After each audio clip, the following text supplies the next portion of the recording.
All the rage right now, obviously, is Joanna Gaines. She has a new book, Magnolia Table, filled with tons of recipes. And one thing that kind of stuck out to us, because we're Southern living, is her biscuit recipe, which she claims is like the best biscuit recipe ever. We have a very, very good recipe that I make so often. It's only 3 ingredients. So I'm a little skeptical of Joanna's recipe, which calls for eggs. Which honestly, I've never heard of in a biscuit recipe before. How do you make your biscuits? It's a little bit different, a little more than 3 ingredients, but certainly no eggs. We are gonna make them exactly the way that she calls for them and see if they actually measure up to the competition, your biscuits, and what I think are the best biscuits, the Southern Living biscuits.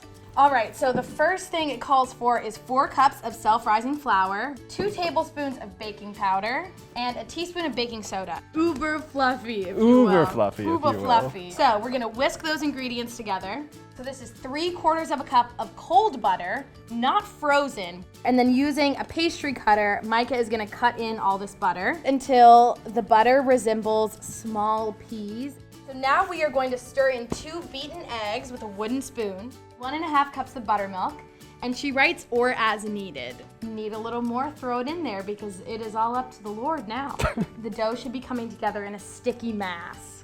Cover the bowl and we are gonna pop it in the fridge at least 30 minutes. She said or overnight, which is a huge time discrepancy. Pretty big difference. But at least 30 minutes, so we're gonna pop this in the fridge. We're gonna add him to a floured surface. Can you imagine all of Joanna's children helping out with this recipe? It's actually a really delightful thought. Isn't it? Yeah. I thought it was nice. Use floured hands to press it into a round that's 14 inches across and 1/2 inch thick. All right, let's measure it. Let's see what we got. Sure.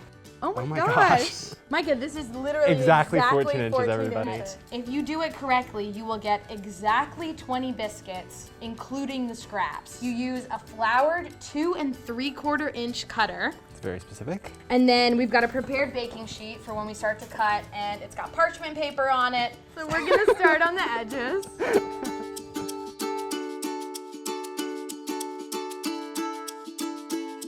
So we do have 20 biscuits. We probably should have used a smaller sheet pan. Make sure they touch. And the reason why is because when biscuits are touching each other, as they're rising in the oven, they don't rise to a side and fall. They rise up against each other and rise up. What a great life motto. Oh, wow. Surprisingly, her recipe calls for the biscuits to be topped with a mixture of 1 cracked egg and 1 tablespoon of buttermilk.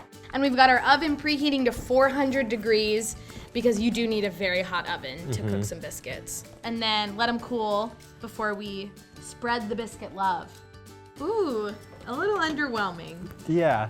But what's interesting is these are the ones that we actually worked the most. Yeah. So this one was worked 3 times, Yeah. 2 rounds of scraps. Right. These first guys are pale and flat.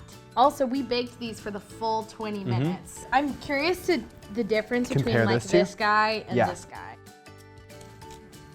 I've got some good layers here. You know what I just realized? Look at that. I folded the dough on that one on accident. So you're telling me you accidentally made the recipe the way you normally make it? Joanna Gaines, if you're watching this, I'm sorry.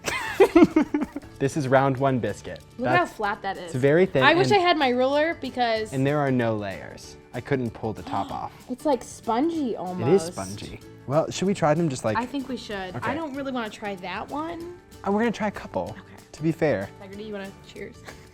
Sure. You want to feed each other? Hell no. Cheers. Here we go. Let's talk about this for a second. The flavor is not bad. Like, the flavor's good. It's pretty buttery. I'm going to say that. The flavor's good. It's buttery. You get the butter. It's nice. It doesn't feel like a biscuit. If Cracker Barrel's biscuits and corn muffins had a child, it would be Joanna Gaines' biscuit recipe. Yeah. Round 1. Not necessarily this last guy, but the first round. I feel like we should get one from the middle. Yeah, so these we mixed another time. This one's got some layers. Yeah, Look it at does. that. Look at that. Surprisingly better. It definitely is better. Re-patting all those scraps, you're naturally adding more layers because there's chunks that will not be like completely. Yeah, and we covered it in flour to cut out the circles and so that we keep the layers separate. This is our last guy. Okay. Look at again the color on this one. Gorgeous. Micah's accidental flour fold. Sorry. To make it perfectly fluffy. You know what? I get it, Joanna Gaines. And I honestly think that hers are probably like, when she makes them in her kitchen, like our last ones. Probably. Because she knows She knows to, what she's like, doing with the recipe. I'm actually impressed with the egg and buttermilk brush. It's made it glossy and brown, so that's nice. good. And the flavor's good. Texture's the pitfall for me. This does not, if I were to taste this, my first thought would not be biscuit. We love still you. love you, Joanna. We would make your biscuit recipe. For you, if you wanted to come and visit. That sounds like Please a lot come of and pressure. visit.